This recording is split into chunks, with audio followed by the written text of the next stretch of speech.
my wound. In this video, we're gonna watch a super strong monkey hitting Zoro like a baseball. You're not dead, are you? Shut up. Even when Zoro lands one of his best attacks, Onigiri, on a monkey, the monkey is so smart that it literally heals its wounds with its own spit. You can't fix that with your spit! Who even taught you that garbage, your grandma? That's some anime logic. You'll also see Zoro begging Hawkeye to train him and make him stronger. Train me as a swordsman. You disappoint me. Get out of here. This is pathetic. And you might be surprised to see just how much Perona actually cares about Zoro. After all I've done for him, he doesn't appreciate anything! If you're that worried about Roronoa, go look for him. You think I'm worried about him? What gave you that impression, huh? This video is packed with moments like these, so stick around till the end. We are in Muggy Kingdom, where we see some giant monkeys. They look insanely strong, but standing in front of them is our favorite aura farmer, Roronoa Zoro, alongside Perona, the ghost princess.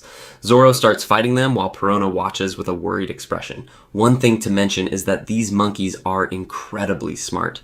They use human weapons just like real swordsmen. Zoro strikes back with one of his strongest attacks, Dragon Twister. But these monkeys are no joke. Instead of attacking randomly, they aim directly at Zoro's old wounds and reopen them. They reopened my wound. Is that what they were aiming for? Keep in mind, Zoro is already badly injured after getting destroyed by Bartholomew Kuma. Then out of nowhere, one monkey smashes Zoro like a baseball. Perona immediately asks if he's okay. Shut up. This is no time for you to annoy me. What? But you already know Zoro. He's way too stubborn to admit anything. Suddenly, footsteps. Everything goes completely silent. The monkeys instantly run away the moment they see who's coming.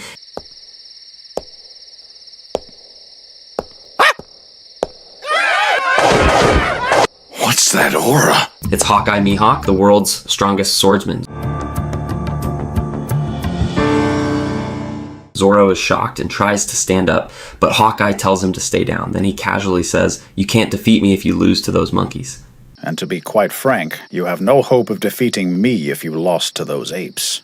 Yeah, well. Man, that's a brutal level of disrespect. Zoro asks what he's doing here. Hawkeye replies that he's been living in this castle for a while, then asks what brought Zoro here. Zoro says it's all thanks to one of Hawkeye's fellow warlords. Then Hawkeye mentions that Straw Hat was fighting somewhere else during the Marineford War. Zoro immediately gets excited after hearing about Luffy, but Hawkeye also tells him that Luffy is badly injured and mentally broken. He explains that Luffy's brother, Fire Fist Ace, died right in front of his eyes. I can't believe it. Fire Fist Ace died right before Straw Hat's eyes. Luffy! After hearing that, Zoro completely loses consciousness.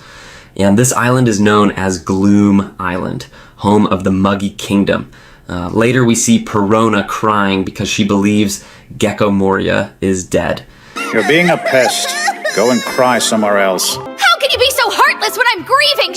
Meanwhile, Hawkeye looks completely annoyed by her nonstop crying. Then Zoro finally wakes up. He's still covered in injuries and can barely stand. Perona warns him that if he keeps fighting those monkeys, he's actually going to die. You're lucky you survived the first fight. Those baboons will murder you. Shut up! Keep your nose out of my business. Even though he can barely walk, Zoro still goes to Hawkeye. He asks for more information about Luffy because he desperately wants to know where he is. Hawkeye surprisingly answers nicely. That's all I know. Fine, then I'll leave you alone. Hey, stupid! Hold on! You're never gonna make it to the shore without those baboon things attacking you! He tells Zoro there's a boat waiting near the shore. Unfortunately, the monkeys attack Zoro again. I knew you guys weren't gonna let me go that easily. And the craziest part, one monkey actually copies Zoro's bull demon technique. Like, how is a monkey doing that? They don't stop there. They even copy Dragon Twister. And to make things even worse, they destroy Zoro's boat too. Like, these monkeys are seriously a pain in the ass. Back at the castle, Perona is losing her mind, worrying about Zoro. Meanwhile, Hawkeye calmly says that Zoro isn't weak enough to die so easily. If you're that worried about Roronoa, go look for him.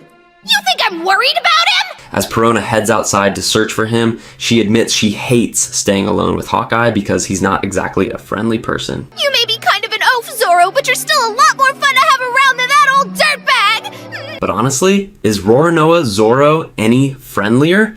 Back inside the castle, Hawkeye remembers the day he fought Zoro back in East Blue. That battle showed him what a true swordsman looks like. I know you all remember that legendary moment when Zoro refused to turn his back and willingly took Hawkeye's attack to protect his honor. Scars on the back are a swordsman's shame. Still one of the coldest moments in One Piece. Meanwhile, Zoro lands another onigiri on one of the monkeys, but what happens next turns into one of the funniest moments in the episode. You can't fix that with your spit! Who even taught you that garbage, your grandma? By now, you've probably realized just how ridiculously strong these monkeys are, and things finally stop when Hawkeye shows up again. He mocks Zoro for still not being able to beat them. Yet you've only made it this far. Pity. And remember the boat Hawkeye gave him? Yeah, it's already broken. But wait until you hear Zoro's reply. And the boat I offered you, it seems it's not seaworthy now. Shut up! It's fine. You just hold on to a few planks and swim there. Hawkeye explains that these monkeys are called humandrills. They're baboons capable of copying human behavior just by watching. 7 years ago, a massive war took place on this island. The humandrills watched the entire battle and learned how to use swords, weapons, and armor. Over time, they became the true warriors of the forest. Even after hearing that, Zoro refuses to give up. He challenges them again. As you can see, they make formidable opponents for an arrogant young man. You talking about me? Who else? And gets beaten up again. While Perona keeps yelling in his ear, completely annoying him, everything changes when she tells him about the latest news involving Luffy. There's an update on your captain too, but you don't care. What? You have to give it to me! Yep, the famous 3D2Y message. Luffy returned to Marineford to pay his final respects to Ace, and the newspapers captured the moment. For the first time in Zoro's life, he actually uses his brain. He figures out the secret message hidden in Luffy's arm, and honestly, it took him long enough. Just look at his face. His eyes are practically popping out. Now comes one of the greatest moments. Zoro bows his head in front of Hawkeye. He asks the world's strongest swordsman to train him. Train me as a swordsman! You disappoint me. Hawkeye laughs and reminds him that he still can't even defeat the baboons. But then, Zoro drops a bombshell. He reveals that he already defeated every single one of them. They didn't beat me. What?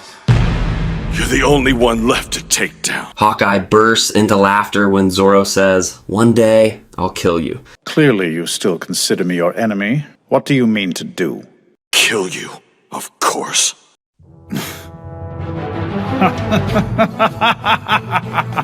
Instead of getting angry, Hawkeye accepts him as his student. He tells Perona to treat Zoro's injuries, even though she complains the entire time. We'll begin after you recover.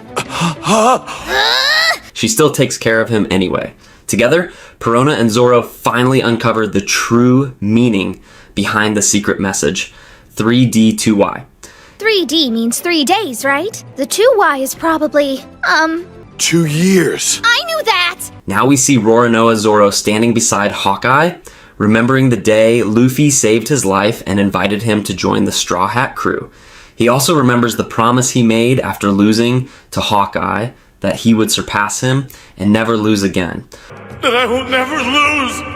Is that okay? King of the Pirates!